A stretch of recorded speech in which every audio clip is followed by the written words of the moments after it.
He conducts government business in transparency in the open to set the record straight.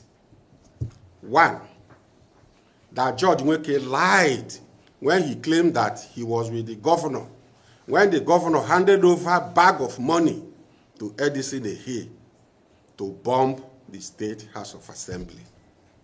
As far as we know and we are concerned, Judge Nweke lied.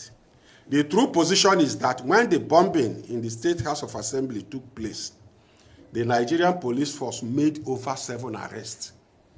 The suspects were transferred to Abuja, charged to court, and they were remanded in Kuje Correctional Prison for over 8 months. Thereafter, the matter was transferred to Port Harcourt Division of the Federal High Court. The Federal High Court in Port Harcourt equally charged the suspects to court, equally remanded the suspects to Port Harcourt Correctional Center. But because of lack of due diligence by the police, the presiding judge of the court struck out and dismissed the matter early this year, and the suspects were set free. So the question of the governor, Edison Ehe, nor Chijioke Ihungo, as alleged by Judge Nweke that they were responsible for the bombing of the House of Assembly cannot be substantiated. It is neither here nor there. 2, that Judge Nweke equally lied when he claimed that there has been an attempt to bomb the residence of the Speaker by the governor, Edison Ehe, and perhaps Chijioke Ihungo. Again, this is a lie from the pit of hell. The true picture, the true position is that in October 2023, at the heels of the impeachment of the governor, there were protests across the state. Some youths marched across the state where the residence of the street where the residence of the Speaker was located. The police equally arrested over 100 youths of Rivers State. They were charged to court. What I can't tell as I speak is the status of that matter in court. For Judge Nweke to allege that the governor, Edison Ehe, and Chijioke Ihungo were involved, again, is a lie from the pit of hell. Third, Judge Nweke further claimed that the governor, Fubara, promised to work for Bala Mohammed in the forthcoming general election 2027 as president. As we all know, Bala Mohammed is the sitting governor of Bauchi State. Bala Mohammed is the chairman of Nigeria's governors, PDP Nigeria's governors forum, where assistant in Rivers State. Today, as we speak, the sole administrator has resumed work. But you can agree with me, agree with the party, that there is no deployment of the military, army, navy, air force, or the police anywhere in any part of Rivers State. You can also agree with us that there is no breakdown of law and order in this state. There is no threat to the survival, peace, and existence of citizens in Rivers State as we speak. The sole administrator now merely occupies himself with dismantling existing governance structure in the state. For instance, he has sacked the Secretary to State Government, sacked the Chief of Staff, suspended all chairmen, board members of parastatals and agencies of government. He has equally gone ahead to ask head of local government administration to give him nominal roles of local government council. Local government council is a third tier of government. They have no business with the state, but is tinkering with local government. That is to tell you that the situation that has warranted, that may have warranted the declaration of a state of emergency is non-existent in the state. What he's doing is pure politics, which is not enough for a declaration of a state of emergency. Going forward, a few days ago, the head of service, Dr. George Nweke, was forced to resign as the head of service of the civil service of Rivers State. And Judge Nweke, having resigned, easily became an easy tool in the hands of the FCT Minister, Nweke, and his team, who are bent on bringing down the state. What did they end up in doing with Judge Nweke? Judge Nweke was compromised, and he became a serial betrayer. Just like Judas Iscariot decided to betray his master, Jesus Christ, Judge Nweke has decided to betray his own master, his benefactor, the executive governor of Rivers State, Fubara. We are sure the way Judas Iscariot ended, that Judge Nweke will end the same way. Judas Iscariot ended up committing suicide because he lied against Jesus Christ. Judge Nweke has lied against Rivers State, lied against the governor of Rivers State, and equally lied against humanity. He will end up like Judas Iscariot. He will commit suicide, and the blood dollars he has collected will be used to purchase a burial ground in Omuma. That is my wish for him. Going further, Judge Nweke made spurious and unsubstantiated allegations against the governor of the state. And we wish, as a party, as a people, as citizens of the state, who know exactly who Sim is, he conducts government business in transparency in the open, to set the record straight. One, that Judge Nweke lied when he claimed that he was with the governor, when the governor handed over a bag of money to Edison Ehe to bomb the State House of Assembly. As far as we know and we are concerned, Judge Nweke lied. The true position is that when the bombing in the State House of Assembly took place, the Nigerian police force made over 7 arrests. The suspects were transferred to Abuja, charged to court, and they were remanded in Kuje Correctional Prison for over 8 months. Thereafter, the matter was transferred to Port Harcourt Division of the Federal High Court. The Federal High Court in Port Harcourt equally charged the suspects to court, equally remanded the suspects to Port Harcourt Correctional Center. But because of lack of due diligence by the police, the presiding judge of the court struck out and dismissed the matter early this year, and the suspects were set free. So the question of the governor, Edison Ehe, nor Chijoke Ihungo, as alleged by Judge Nweke that they were responsible for the bombing of the House of Assembly, cannot be substantiated. It is neither here nor there. 2, that Judge Nweke equally lied when he claimed that there has been an attempt to bomb the residence of the speaker by the governor, Edison Ehe, and perhaps Chijoke Ihungo. Again, this is a lie from the pit of hell. The true picture, the true position is that in October 2023, at the heels of the impeachment of the governor, there were protests across the state.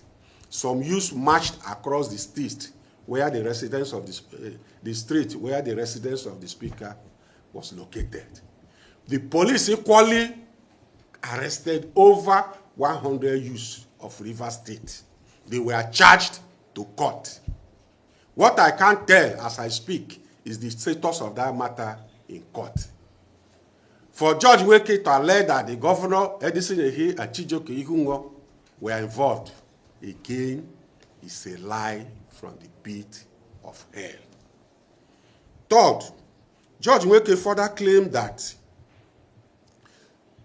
the governor, Fubara, promised to work for Bala Mohammed in the forthcoming general election 2027 as president. As we all know, Bala Mohammed is the sitting governor of Bauchi State. He is Bala Mohammed is the chairman of Nigeria's governors, PDP Nigeria's governors forum, where Sim Fubara doubles as his deputy. By all standards, by all means, both men can meet anywhere, anytime, any day to discuss issues of the People's Democratic Party. That Governor Sim Fubara promised to work for the presidency of Bala Mohammed is a lie again from the pit of hell by Dr. George Nweke. Besides, Bala Mohammed has not told Nigerians that he wants to run for the office of the president of Nigeria in 2027. 4, George Nweke equally lied when he claimed that the governor wants to demolish the House of Assembly quarters auditorium, where the House of Assembly currently sits. The question is, what has stopped the governor from demolishing the auditorium up till now? Can George Nweke tell Nigerians why the House of Assembly auditorium and the entire House of Assembly quarters is still standing? Again, as far as we know, as a party, as a people, George Nweke lied that the governor wants to demolish the State Assembly quarters auditorium. Gentlemen of the press, George Nweke equally lied when he claimed that the governor held several meetings with militants to bomb, to blow pipelines, bomb national assets across the 23 local government area of the state. The governor assumed office of governor in May 2023. And from May 2023 till as we speak, there has been no single incidence of blowing of pipeline, no vandalization, no such thing has taken place. Where George Nweke got this information from is between him and his co-conspirators. Again, as far as we are concerned, George Nweke lied that the governor meets with militants to blow up public national assets.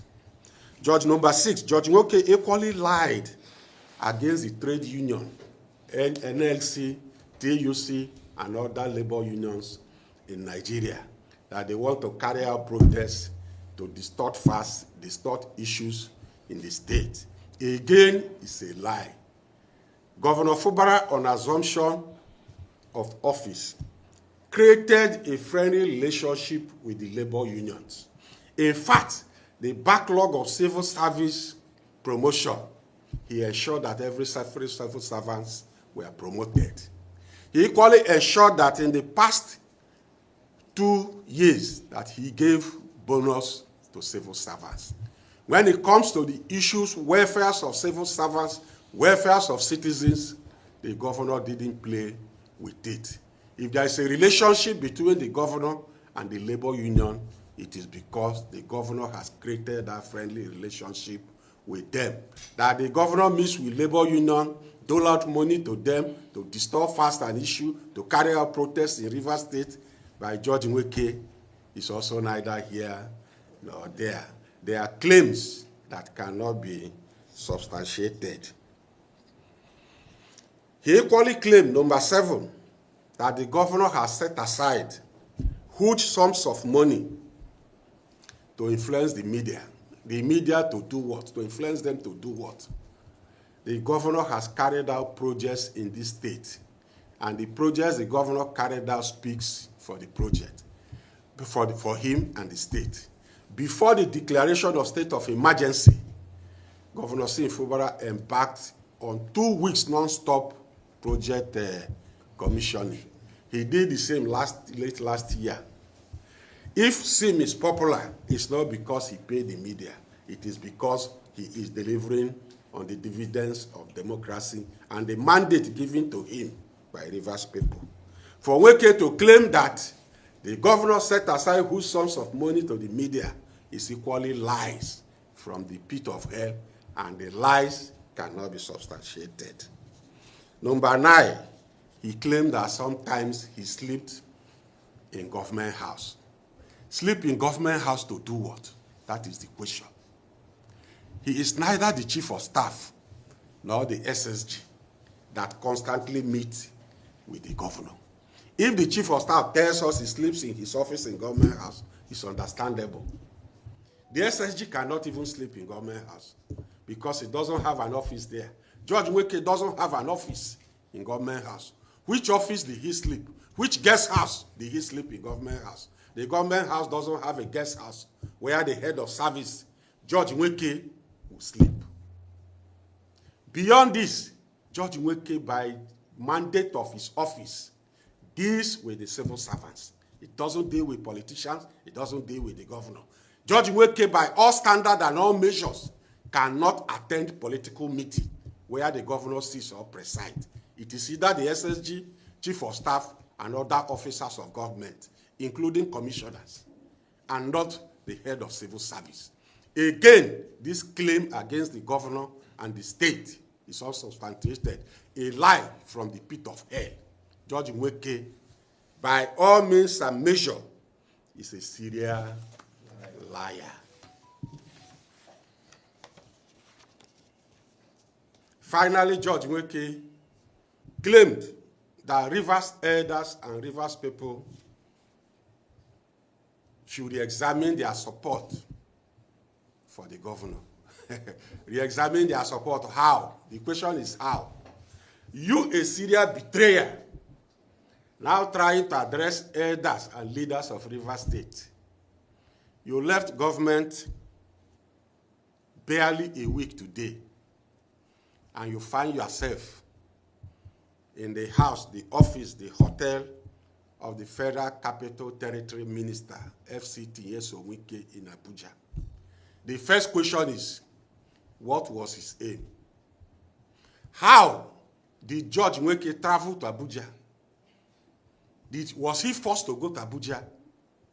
George Nweke had a career that spent over 40 years. He had put in service to the Rivers State government for over 40 years. George Nweke is close to 70 years.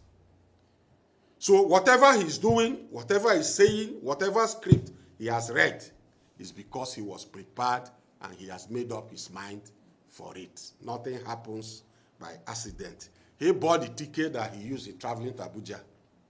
He packed his luggage in his house, went to the airport, boarded the flight, landed in Abuja, and went straight to Transcorp, where they kept for him to read the script. So nothing is accident. He's an adult, full-fledged adult. He's matured. He's a serial betrayer. Having betrayed to this extent, why would leaders and elders of Rivers State take him serious?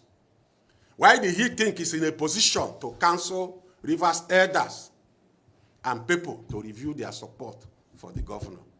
It is simply not possible.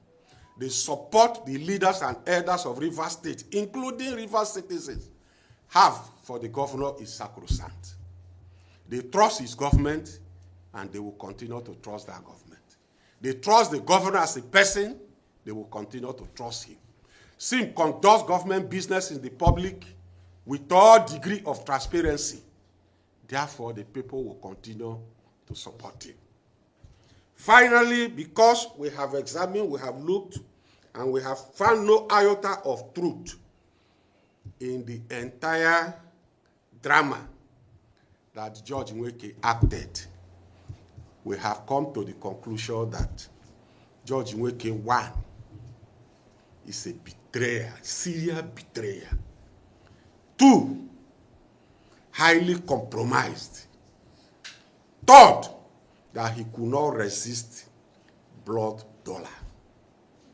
And for this reason, we call on Rivers people not to take any of the things that came out of the mouth of George Nweke serious and has been true.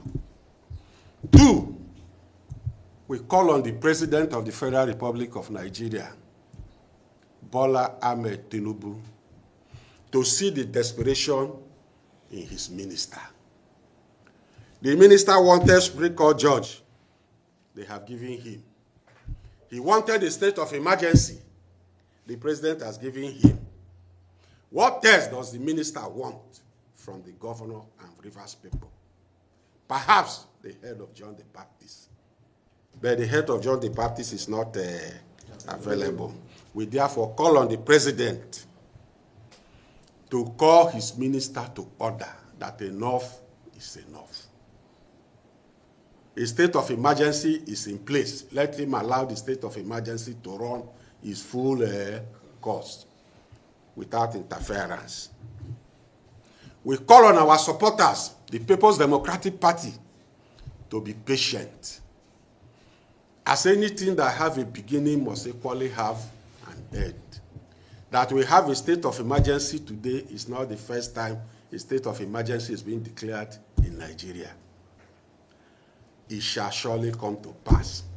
Even if we reject it, we condemn it, but as law-abiding citizens, we are in it, we will live with it, and we will endure it. Even if we know that the president doesn't have the power in the entire constitution of the Federal Republic to suspend the governor, suspend the State House of Assembly, what can we do? We are citizens, we must obey, we must abide. Let the president see the desperation in his minister, jettison all the bogus allegations made by Nweke. They were scripts written by the FCT minister and his co-conspirators and given to Nweke to deliver. Believing that Nweke, having worked with him and just left the government, that Nigerians will believe him. From the beginning of the text he read to the end, you discover that it was all lie. You can see how he was shivering. Nweke is learned enough to speak from his mouth and not to read the written script. Even the written script written by him, he could not even read it well. We call on the president to jettison it, disregard them, and know that it is the desperation of his minister to take over the governance of the state, to take over the resources of the state, that is driving this entire process. Finally, we call on Rivers people, elders, youths, and everybody to keep faith with the governor. The governor has been given mandate for 4 years. He will deliver on the mandate. To us as a party, we will work hard to protect the mandate freely given to the governor and to our party. We will work hard to deliver the mandate. Thank you, and God bless all of you. Long live Fubara, long live the River State, and long live the Federal Republic.